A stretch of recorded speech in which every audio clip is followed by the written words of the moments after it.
Hello aspirants, welcome to Verandas YouTube channel. ఇవాళ మనం చూడబోతున్నాం right to equality polity series zero to హీరోలో.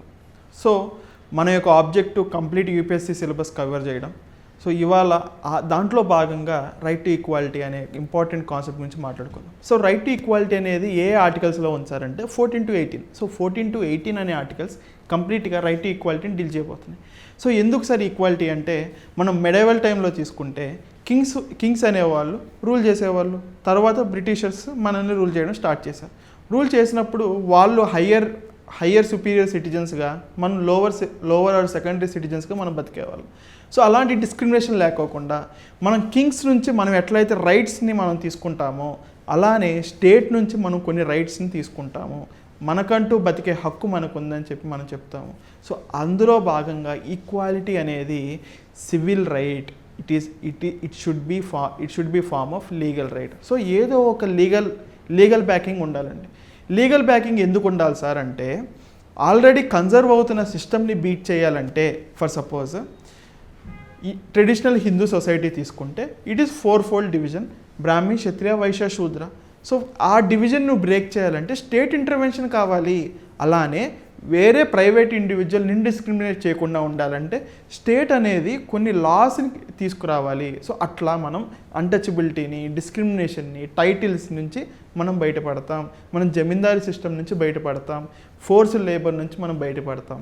So మనం మెడైవల్ టైంలో నుంచి కింగ్స్ నుంచి ఎట్లా అయితే రైట్స్ మనం తీసుకుంటున్నామో, అలానే మోడర్న్ ఎరాలో కూడా కొన్ని లిబరల్ వాల్యూస్తో మనం రైట్ టు ఈక్వాలిటీని చూడబోతున్నాం. సో పాస్ట్లో ఆర్బిటరీ రూల్ ఉండేది. కింగ్స్ ఏం చెప్తే అదే, వాళ్ళు మేమెక్కువ వీరెక్కువ అని చెప్తే మనం అట్లానే ఉండేవాళ్ళం. అలానే ఈ హెరిడిటరీ అనేది టాప్ లేయర్లో ఎవరైతే కూర్చుంటారో, ఫర్ సపోజ్ కింగ్స్ అనేవాళ్ళు, వాళ్ళకి ఎలాంటి చట్టం చల్లదు. కానీ ట్యాక్సెస్ కానీ ఎక్స్ట్రా బర్డన్స్ కానీ లోవర్ బేస్ పీపుల్ మాత్రమే పే చేసేవాళ్ళు. సో అలాంటి డిస్క్రిమినేషన్ కంటిన్యూ అవ్వకూడదు. అలాంటి డిస్క్రిమినేషన్ కాన్స్టిట్యూషన్తోనే ఆగిపోవాలి అని చెప్పి మన ఫౌండేషనల్ ఫాదర్స్ ఈ రైట్ టు ఈక్వాలిటీ అనే కాన్సెప్ట్ని తీసుకొచ్చారు. సో రైట్ టు ఈక్వాలిటీ అనే కాన్సెప్ట్ ఎక్కడిది సార్ అంటే, రైట్ టు ఈక్వాలిటీ కాన్సెప్ట్ అనేది ముందల బ్రిటిష్ కాన్స్టిట్యూషన్లో యాజ్ వెల్ యాజ్ అమెరికన్ కాన్స్టిట్యూషన్లో కూడా ఉంది. సో బ్రిటిష్ కాన్స్టిట్యూషన్లో రైట్ టు ఈక్వాలిటీ వేరుగా అమెరికన్ కాన్స్టిట్యూషన్లో రైట్ టు ఈక్వాలిటీ వేరుగా ఉంటుంది. కానీ ఆ రెండు లిబరల్ వాల్యూస్తోనే తయారైపడ్డాయి.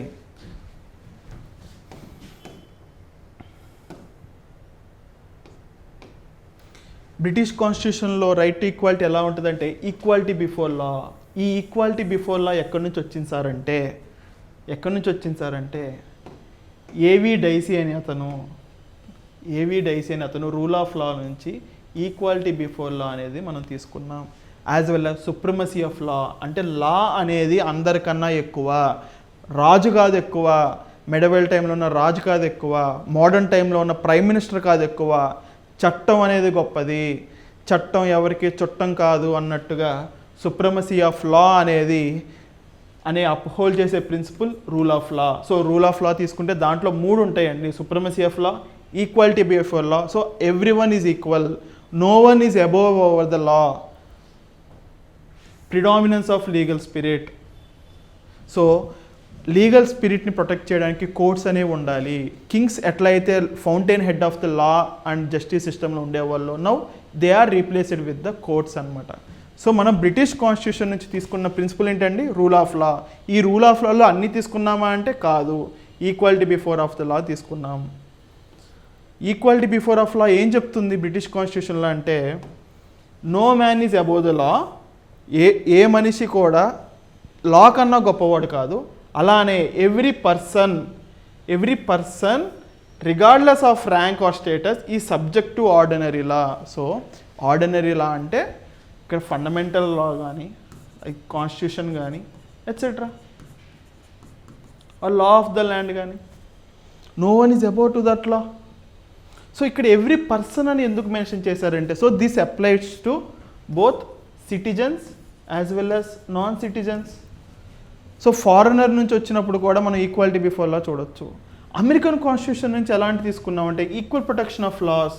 సో అందరి మనుషులకి ఒకే రకమైన చట్టం వర్తిల్లాలి, అందరికీ ఒకే రకమైన చట్టం పని చేయాలి. Like should be treated alike. Like should be treated alike. ఈ లైక్ అంటే సమానంగా ఉన్న వాళ్ళందరినీ సమానంగా చూడాలి. దానికి ఆపోజిట్ ఏంటండి? Unequal should not be treated equally. So equals ఉన్న వాళ్ళందరినీ ఈక్వల్గా చూడాలి. దాని మీనింగ్, దానికి కాంట్రాపాజిటివ్ ఏంటంటే అన్ఈక్వల్స్ ఉన్న వాళ్ళని ఒకేలాగా చూడకూడదు. This made to the foundation of reservations. So రిజర్వేషన్స్కి బేసిక్ పునాది వేసింది ఈక్వాలిటీ ప్రొటెక్షన్ ఆఫ్ లా. అది మనం అమెరికన్ కాన్స్టిట్యూషన్ నుంచి తీసుకున్నాం. ఈక్వాలిటీ బిఫోర్ లా అనేది నెగిటివ్ కాన్సెప్ట్, అంటే రాజుని కూడా ఆక్రమిస్తుంది. సో ఇప్పుడు ఫర్ సపోజ్ పిఎం వచ్చి లేకపోతే ఒక ఎంపీనో ఎమ్మెల్యేనో వచ్చి నేను చట్టం కన్నా ఎక్కువ అని చెప్పే హక్కు కాన్స్టిట్యూషన్ ఇవ్వలేదండి. దేని ప్రకారంగా అంటే ఈక్వాలిటీ బిఫోర్ లా. Positive concept. సో ఈక్వల్స్ అందరూ ఈక్వల్గా చూడాలి, అన్ఈక్వల్స్ని మనం రిజర్వేషన్స్తో ప్రమోట్ చేయాలి అనేది తీసుకురావాలంటే నువ్వు వాళ్ళ కోసం సపరేట్గా చట్టం చేయాలి, వాళ్ళని ఎంపవర్ చేస్తూ చట్టం చేయాలి. కాబట్టి it should be a positive concept. State should take affirmative action. So article 14 వచ్చేసరికి it applies to person. Person అంటే both citizens as well as non citizens. So article 15 to 16 వచ్చేసరికి it only applies to citizen. So non citizen వచ్చి article 15, 16 violate అవుతుందని చెప్పి సుప్రీంకోర్టుకి వెళ్ళొచ్చా? వెళ్ళడానికి వీల్లేదు. ఆర్టికల్ 14 వైలేట్ అవుతుందని చెప్పి ఫారినర్ వచ్చి వెళ్ళొచ్చా? వెళ్ళొచ్చు.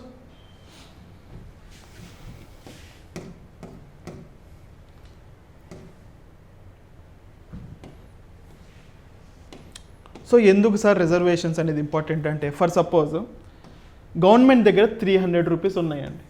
గవర్నమెంట్ దగ్గర ఓన్లీ 300 రూపీస్ ఉన్నాయి. అండ్ వాళ్ళందరికీ స్టూల్స్ తయారు చేయాలి. Because they need to above the wall. అందరూ ఈక్వల్ హైట్ కొనడానికి 3 స్టూల్స్ తయారు చేయాలి. సో 3 స్టూల్స్ తయారు చేసేటప్పుడు ఒక రకమైన స్ప్లిట్ ఏంటి? 300స్గా డివైడ్ చేసి వాళ్ళకి స్టూల్స్ తయారు చేస్తే ఇట్లా ఎలా అయితే అన్ఈక్వల్గా ఉన్నారో వాళ్ళు ఇంకా అలానే అన్ఈక్వల్గానే కనబడతారు. అలా కాకుండా ఇతనికి 200 రూపీస్ స్టూల్ తయారు చేసి, ఇతనికి 100 రూపీస్ స్టూల్ తయారు చేసి, ఇతనికి అసలు స్టూలే తయారు చేయకపోతే అందరూ ఈక్వల్గా వస్తారు. సో అలానే ఎగ్జిస్టెంట్ సోషల్ సిస్టమ్ని ప్రమోట్ చేయకోకుండా అన్ఈక్వల్స్ని ఈక్వల్గా తయారు చేయాలి. So unequal should not be treated alike అనేదాన్ని మనం డైరెక్ట్గా రిజర్వేషన్స్ యొక్క అప్లికేషన్స్గా మనం చూడొచ్చు. సో ఆర్టికల్ 14 అనేది అబ్సల్యూటా సార్ అంటే అబ్సల్యూట్ కాదండి. So it also has some kind of proviso అంటే exceptions to the article. So article 14 ఏం చెప్తుందంటే executive immunity. President and governors are not answerable to the courts of official duties. No criminal proceedings during the tenure. Sheila Dikshit avoiding prosecution during the CNG scam while serving as a Kerala governor. Diplomacy immunity అంటే ఇప్పుడు for suppose మనం రీసెంట్గా చూస్తే ఇప్పుడు for suppose Russian president వచ్చాడండి మన ఇండియాకి. Russian premier వచ్చారు మన ఇండియాకి. వచ్చినప్పుడు వాళ్ళ కార్స్ చూస్తే వాళ్ళ కార్స్ ముందర ఎట్లాంటి ప్లేట్ అనేది ఉండదు, నెంబర్ ప్లేట్ అనేది ఉండదు. కానీ ఇప్పుడు నువ్వు కానీ నేను కానీ నెంబర్ ప్లేట్ లేదు అని చెప్పి when we are making on the roads అనుకో, దే విల్ పుట్ చలాన్. మనకి చలాన్ వేస్తారు కానీ వాళ్ళకి చలాన్ వేయరు. Then you should not go to the court that అతనికి ఎందుకు చలాన్ వేయలేదు, మరి నాకెందుకు వేసారు చలాన్ అని చెప్పి మనం అడగడానికి లేదు. ఎందుకంటే it serves the diplomatic immunity. As well as Indian foreign service ఆఫీసర్స్కి వైట్ పాస్పోర్ట్ ఉంటుందండి. So white passport and pink passports are for the diplomatic services. So ఇప్పుడు ఆర్డినరీ సిటిజన్ వెళ్ళి నాకు కూడా ఒక వైట్ పాస్పోర్ట్ కావాలంటే ఎవరు? నెక్స్ట్ లెజిస్లేటివ్ ప్రివిలేజ్ అంటే ఎంపీస్ ఎమ్మెల్యేస్ పార్లమెంట్ చట్టం చేసేటప్పుడు పార్లమెంట్లో కానీ స్టేట్ యొక్క లెజిస్లేటివ్ అసెంబ్లీలో కానీ మాట్లాడేది కానీ ఓటింగ్ వేసేది కానీ ఏది కూడా కోర్ట్స్కి వెళ్ళకూడదు. సో 3 ఏంటంటే article 361 diplomatic immunity, article 105 and 194. Next 15 అంటే ఏంటంటే right to against discrimination. So right to ఈక్వాలిటీలో 15 అంటే right to against discrimination. So state అనేది డిస్క్రిమినేట్ చేయకూడదు. ఎవరిని చేయకూడదు సార్ అంటే ఎలా చేయకూడదని అంటే అది ఇక్కడ మనం చూద్దాం.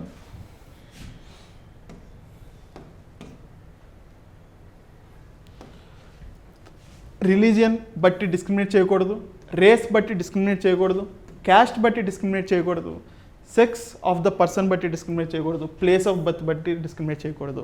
సరే ఇవే ఉన్నాయా కాన్స్టిట్యూషన్ అంటే? అవును, ఇవే ఉన్నాయి. వీటి బట్టి స్టేట్ నిన్ను డిస్క్రిమినేట్ చేయకూడదు. సో స్టేట్ని డిస్క్రిమినేట్, సో ఇవి కాకుండా వేరే ఏమైనా పెట్టి డిస్క్రిమినేట్ చేయొచ్చా అంటే చెయ్యొచ్చు. ఆ విషయం మనకు ఎలా తెలిసింది అంటే ఓన్లీ అనేది ఆర్టికల్ 15(1)లో ఉంటుంది. 15(2)లో ఏముంటుందంటే guarantees access to public places such as shops, restaurants and hotels. For suppose నేను ఒక షాప్ మెయింటైన్ చేస్తున్నానండి.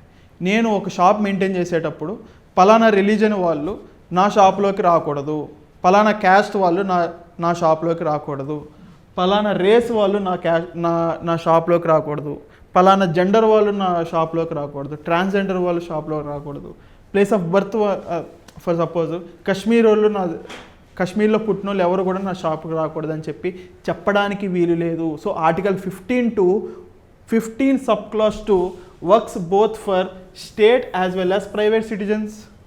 15(1) అనేది state, but this works on state as well as private citizens.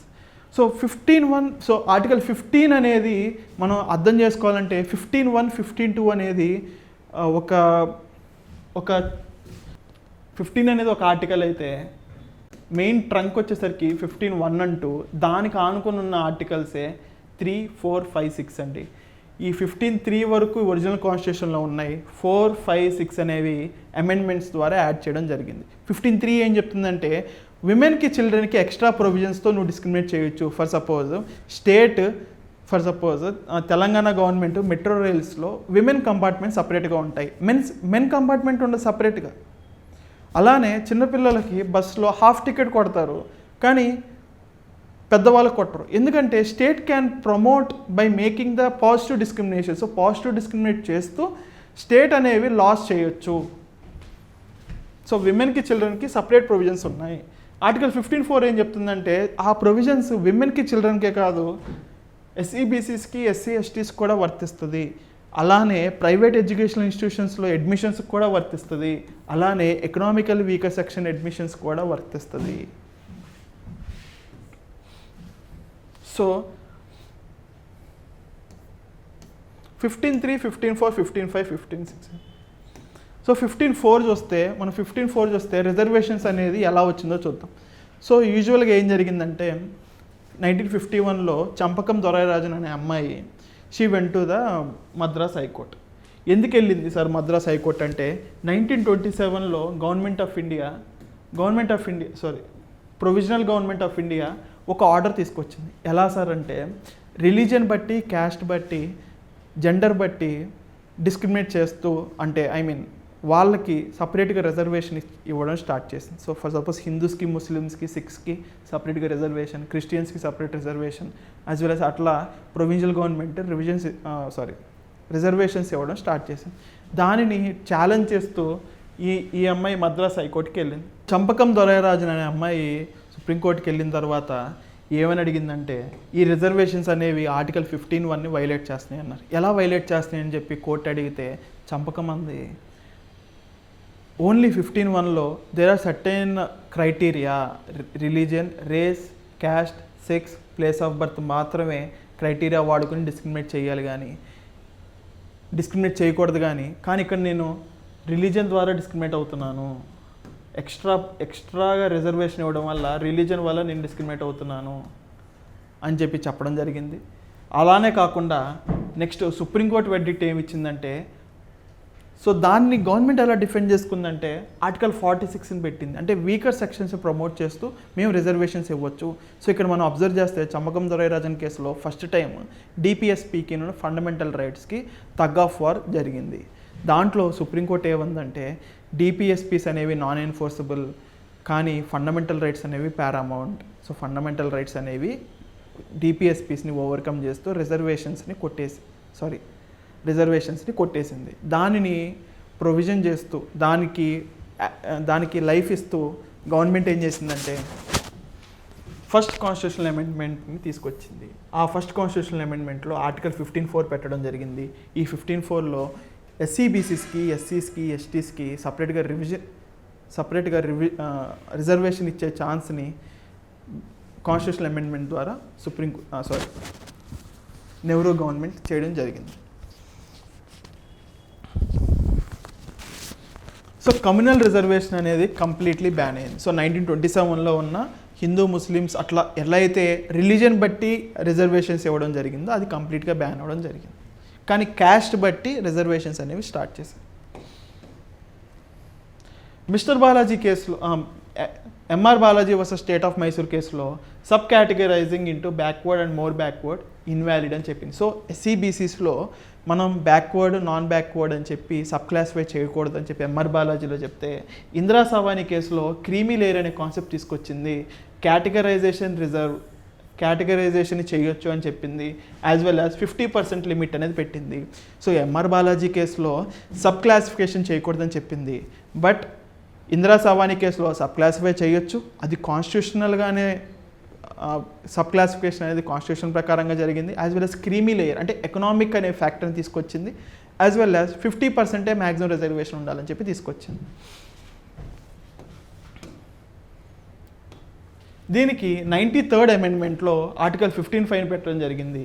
దీన్ని బట్టి ఏంటంటే ప్రైవేట్ ఎడ్యుకేషనల్ ఇన్స్టిట్యూషన్స్లో కూడా రిజర్వేషన్స్ని ఇచ్చేటట్టుగా ప్రభుత్వం 93rd అమెండ్మెంట్ని తీసుకొచ్చింది.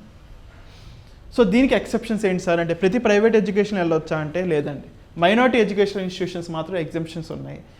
దీని రిజల్ట్ ఏంటంటే సెంట్రల్ ఎడ్యుకేషన్ ఇన్స్టిట్యూషన్స్ యాక్ట్ 2006ని తీసుకొచ్చింది. దాంట్లో 27% ఓబీసీ కోటాను కూడా పెట్టింది. అంటే ప్రైవేట్ ఎడ్యుకేషన్ ఇన్స్టిట్యూషన్స్ కూడా రిజర్వేషన్స్ తీసుకొచ్చే ప్రొవిజన్ని గవర్నమెంట్ సృష్టించింది. యాజ్ వెల్ యాజ్ ఈ ప్రొవిజన్స్ అనేవి మైనారిటీ ఎడ్యుకేషన్ ఇన్స్టిట్యూషన్స్కి పనికిరావు. 103rd అమెండ్మెంట్ ద్వారా ఈడబ్ల్యూఎస్ వాళ్ళకు కూడా రిజర్వేషన్ ఇచ్చే ప్రొవిజన్ని తీసుకొచ్చింది. సో రిజర్వేషన్ ఇచ్చే ప్రొవిజన్ తీసుకొచ్చేంత మాత్రాన government should make an act.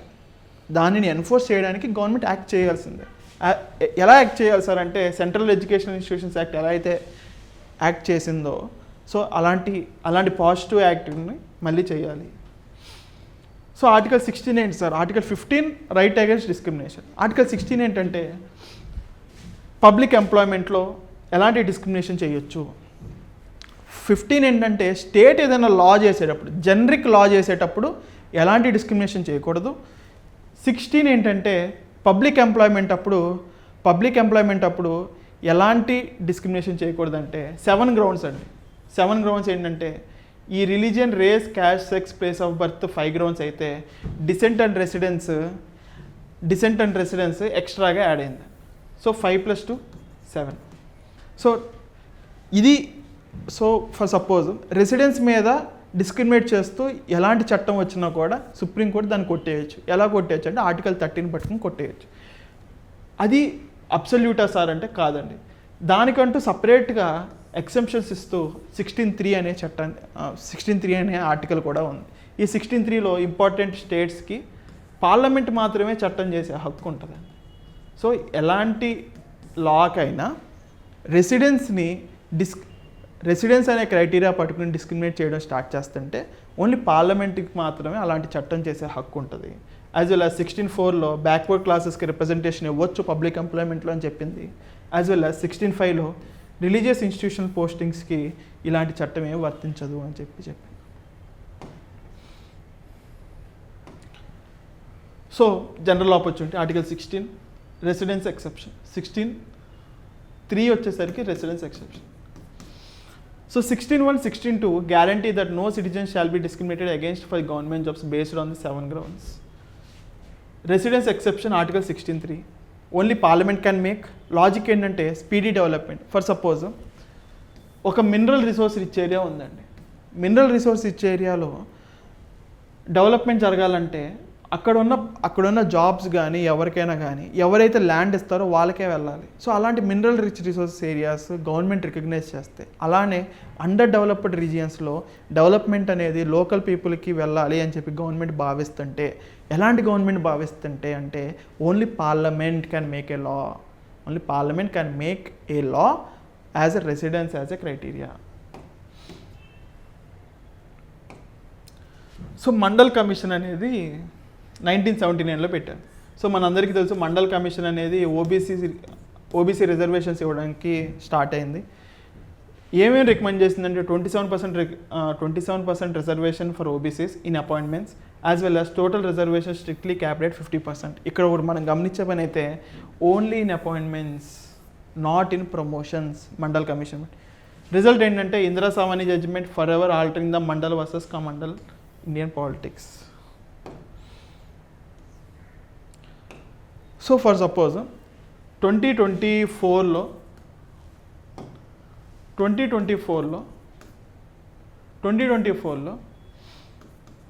IAS పోస్టులు ఒక 3 పోస్ట్స్ ఎస్సీ ఎస్టీ వాళ్ళు తీసుకోలేదు అనుకోండి. దానిని 2025లో ఈ పోస్ట్స్ 50+3 అయినాయి.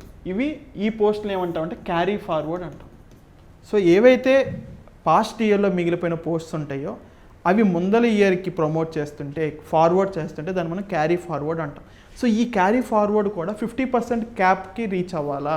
ఇందిరా సామాని జడ్జిమెంట్లో 50% క్యాప్ ఎలా పెట్టిందో సుప్రీంకోర్టు, ఈ 3 పోస్ట్స్ వస్తాయా రావా అని చెప్పి క్వశ్చన్ వస్తే దేవదాసన్ రూల్లో ఏమందంటే, దేవదాసన్ జడ్జిమెంట్లో ఏమందంటే ఈ 53 పోస్ట్స్ అన్నీ కలిపి ఈ 53 పోస్ట్స్ దాటకూడదు, 50% దాటకూడదు. సో గవర్నమెంట్ 53 పోస్ట్స్ రిజర్వేషన్స్లోకి ఇవ్వకూడదు. 77th అమెండ్మెంట్ ఏంటంటే secured reservations in promotions for ఎస్సీస్ ఎస్టీ. సో ఎస్సీ ఎస్టీస్కి సపరేట్గా బకెట్ వచ్చిందండి. సో ప్రమోషన్స్లో కూడా వాళ్ళకి రిజర్వేషన్స్ ఇవ్వాలి, రిప్రజెంటేషన్ లేనప్పుడు ప్రమోషన్స్ ఇవ్వాలి అని చెప్పి 77th అమెండ్మెంట్లో గవర్నమెంట్ ఒక అమెండ్మెంట్ చేసింది. 81st అమెండ్మెంట్ ద్వారా ఈ క్యారీ ఫార్వర్డ్ పోస్ట్ అనేవి రిజర్వేషన్లోకి రావు. ఎందుకంటే అవి ఆల్రెడీ ఎస్సీ ఎస్టీస్కి కానీ ఓబీసీస్ కానీ డెడికేటెడ్ పోస్ట్ కాబట్టి అవి ఓన్లీ వాళ్ళకు మాత్రమే ఫిల్ అయ్యేటట్టుగా రావాలి అని చెప్పి 50% లిమిట్ దాటిచ్చేలాగా చట్టం తీసుకొచ్చింది 81st అమెండ్మెంట్ ద్వారా. సో క్యారీ ఫార్వర్డ్ పోస్ట్స్ ఇప్పుడు రిజర్వేషన్స్కి వస్తాయా అని అంటే అసలు అవి they are completely dedicated to the whatever left to them. So article 16(5) చూస్తే a law can require that incumbent of an office connected to the religious or denominational institution must profess that specific religion. For suppose ఏదైనా ఒక టెంపుల్లో పూజారి అనేవాళ్ళు హిందూనే ఉండాలి, as well as మాస్క్లో Muslim ఉండాలి, యాజ్ వెల్ యాజ్ చర్చ్లో క్రిస్టియన్ ఉండాలి, సో స్తూపాస్లో బుద్ధిస్ట్ ఉండాలి. సో సేమ్ అలానే సో ఏ లా కూడా ఆ రిలీజియన్ తగ్గట్టుగానే ఆఫీస్ని కనెక్ట్ చేస్తూ మాత్రమే చట్టం చేయాలి. So the position of a pandit or priest in a temple manager by state government board. So same as well as with Islamic institutions. Next article 17 వచ్చేసరికి abolition of untouchability. So untouchability అంటే ఏంటి sir అంటే అంటరానితనం. So ఈ అంటరానితనం అనేది completely hypothetical phenomena and it is completely reality in India అనమాట. So ఎందుకు సార్ పట్టుకోకూడదు, పాతకాలంలో ఎందుకు ఇలాంటి ఒక ప్రాక్టీస్ ఉందంటే they consider that purity and impurity. For suppose ఈ యొక్క పర్టికులర్ లోవర్ క్యాస్ట్ పీపుల్ని పట్టుకుంటే చాలు, వాళ్ళ యొక్క షాడో పడితే చాలు, మనం ఇంప్యూర్ అయిపోతాం, మనకున్న ప్యూరిటీ పోతుంది అని చెప్పి భావించి వాళ్ళని కొంచెం డిస్టెన్స్గా పెట్టడం జరిగింది. సో ఈ డిస్టెన్స్ అనేది it's not based on merit కాబట్టి మన కాన్స్టిట్యూషన్ ఆబ్వియస్గా దానిని రిమూవ్ చేయడం జరిగిందండి. సో ఎట్లా రిమూవ్ చేస్తుందంటే it is completely positive concept. So government should take some kind of law in order to implement the article 17. So ఇది జస్ట్ ఓన్లీ అంటుకోవడమేనా అంటే కాదండి. For suppose when I consider me belong to the SC ST category, నేను for suppose when I am meeting, for suppose నేను వేరే caste వాళ్ళ ఇంటికి వెళ్ళినప్పుడు if they are practising such a kind of draconian provisions practice చేస్తున్నప్పుడు వాళ్ళని ముట్టుకోకపోయినా కొంచెం దూరంగా ఉండు అని చెప్పినా కూడా that comes under untouchability. As well as this was also happen to the Sabarimala judgment. Sabarimala temple case ఎలా జరిగింది సార్ అంటే women were not allowed in to the temple because of they are in menstrual cycle. So వాళ్ళకు menstrual సైకిల్లో ఉంటారని చెప్పి 10 to 55 years విమెన్ని టెంపుల్లోకి allow చేయాలి. That is also untouchability.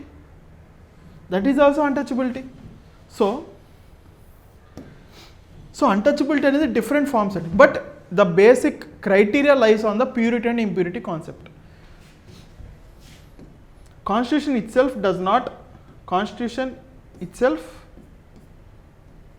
itself does not define the punishment for untouchability. It relies on the parliamentary law. So it is a positive, but it is an absolute. దీనికి ఎట్లాంటి exceptions లేవండి. ఎలాంటి untouchability, so ఎలాంటి లా తీసుకొచ్చిందంటే untouchability act 1955.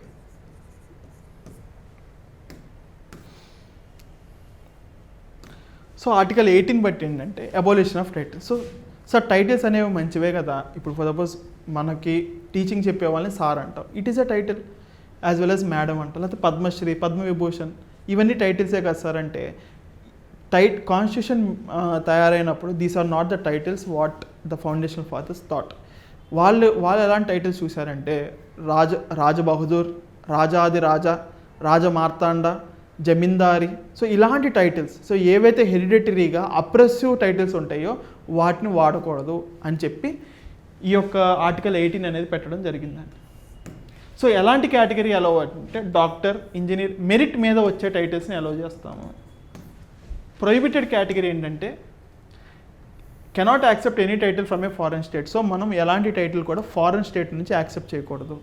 Foreigners in Indian state service, if a foreigner holds an office of profit trust in India, Raghuram Rajan as an RBI governor, they cannot accept a title or emolument from a foreign state without the prior consent of the President of India. For suppose Raghuram Rajan అనే అతను foreign నుంచి ఎలాంటి title కూడా తీసుకోవడానికి వీల్లేదు until or unless he gets permission from the President of India. So President of India permission ఇస్తే he can have the title.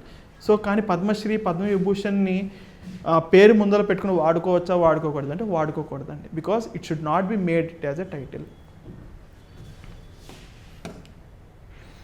So ఈ right to equality అనేది ఒక కంప్లీట్ బిల్డింగ్ అయితే ఫౌండేషన్ వచ్చేసరికి ఆర్టికల్ 14 అనేది ఫౌండేషన్ అండి, బెడ్ రాక్. ఆర్టికల్ 15, 16 అనేవి పిల్లర్స్గా పనిచేస్తూ దానిని హోల్డ్ చేస్తున్నవి 17 and 18. సో ఇవి మన యొక్క అచీవ్మెంట్స్. మనం పాత కాలంలో నుంచి ఎలాంటి అచీవ్మెంట్స్ తీసుకున్నామంటే 17, 18 తీసుకొచ్చాం. పిల్లర్స్ ఏంటంటే discrimination and as well as public employment. దాని యొక్క ఫౌండేషన్ ఎక్కడ ఉందంటే రైట్ టు ఈక్వాలిటీ. సో మనకి ఈ కంప్లీట్ వీడియో ద్వారా రైట్ టు ఈక్వాలిటీ యొక్క కాన్సెప్ట్స్, దాని యొక్క హిస్టారికల్ కనెక్షన్స్, ఎలాంటి కాన్స్టిట్యూషన్ నుంచి మనం ఎలాంటి ప్రొవిజన్స్ని తీసుకున్నాం, ఎవరెవరికి అప్లికబిలిటీ అవుతుందో చాలా కంప్లీట్గా డీటెయిల్గా మాట్లాడుకున్నాం. So hope you like this video. Please comment it down and like it and share it. Thank you. Veranda IAS, where your dream becomes reality.